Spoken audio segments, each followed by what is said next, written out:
Dhe përveç shfaqjes së dokumentarit i cili u bë në kishën e Nolit në Boston, kemi pasur një bashkëbisedim shumë të mirë me bashkëdhetarët tanë në Amerikë. Ishin shumë prej tyre që kishin interes për të ditur më shumë për çështjen Çame, ka pak informacion për çështjen Çame. Dhe nëpërmjet pyetjeve të tyre ata u informuan dhe mua më vjen mirë se një pjesë e madhe për tyre shpreu gatishmërinë vetë se një pjesë janë padyshim shtetas amerikanë se jetojnë prej shumë vitesh për të dhënë ndihmën dhe kontributin e tyre për çështjen Çame, si në sensibilizimin, por edhe me organizatat që ata kanë, përmend tu organizatën Vatra të Bostonit, për ta çuar çështjen Çame më tej, mbase edhe për ta adresuar edhe në autoritetet amerikane. E qartë, zoti Veliu, ne shohim kaq shumë angazhim sa i takon Iranit, Gazës, ndoshta me të drejtë, por a ju dhem juve që çështja Çame nuk sillet në vëmendje nga shqiptarët kaq shumë sa çështjet e lindjes së mesme?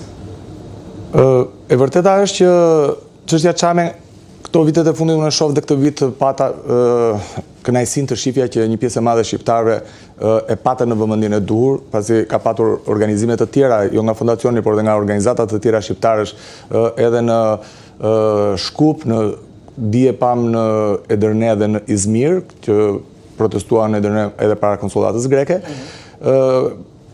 Organizatat të tjera kanë patur aktivitete përçamërim për sensibilizimin e kësaj çështje, por çështja nuk është thjesht tek shoqatat apo organizatat, çështja është tek politika shqiptare.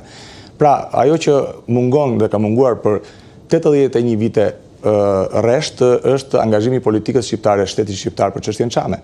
Në kaq vite ne kemi vetëm pak shenja pozitive, siç mund të përmend vendosjen e datës 27 qershor nga Parlamenti i Shqipërisë në 94 si dita e genocidit grek mbi shqiptarët e Çamërisë. Kemi patur një rezolutë e cila dhe ajo pati një kalvar 10 vjeçar për turpin e parlamentit, por më në fund doli, e cila ekziston por nuk respektohet, dhe kaq kanë qenë për Çamërinë, shumë pak.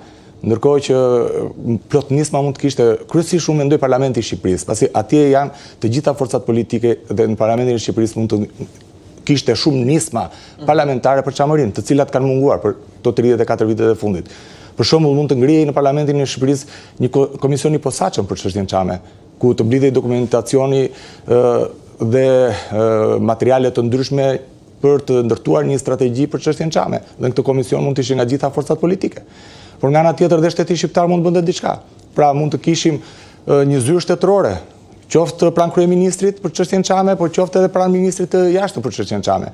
Pra në nisma konkrete, parlamentare, zyrtare, unë shikoj që çështja Çame ka ngelur në vend numëror. Madje mund të them që edhe në këto 34 vite në vend që çështja Çame të rritej dhe presioni i shtetit shqiptar, se shteti shqiptar pas 34 vite pas ndryshimit të sistemit, besoj që e ka rritur autoritetin e vet në arenën ndërkombëtare, dhe pra do të ishte në dinjitetin e vet që ta ngrinte presionin, le të themi, ndaj Greqisë për çështjen Çame. Ndërkohë kundërta ka ndodhur.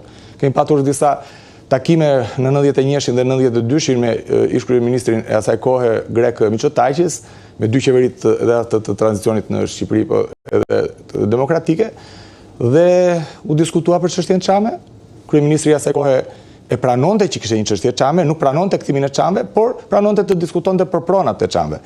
Ndërkohë pas 34 vitesh ne shikojmë që shteti grek as nuk e njeh çështjen Çame. Shteti shqiptar nuk e ngre si çështje. Pra kemi një regres të çështjes Çame. Është një marrëveshje politike më tepër? Unë besoj që është një marrëveshje e heshtur, nuk besoj që kanë nënshkruar diçka për këtë, padyshim, por është një marrëveshje e heshtur për ta kaluar çështjen Çame në heshtje totale. Besoj që, ose ajo që është e dukshme është që agjenda e të dy qeverive është e njëjtë, heshtja. E qartë. Teksa flitet gjithmonë më tepër për rrugtimin e Shqipërisë në Bashkimin Evropian, mendoni që është pjesë e kushteve për të gjetur mbështetje, apo çështja Çame si pjesë e Bashkimit Evropian mund të marrë më tepër jehon dhe zgjidhje? Tani në 2016 në Bashkimin Evropian nëpërmjet komisionerit Han e dha alternativën ose vullnetin e vet për marrëdhëniet bilaterale mes Shqipërisë dhe Greqisë.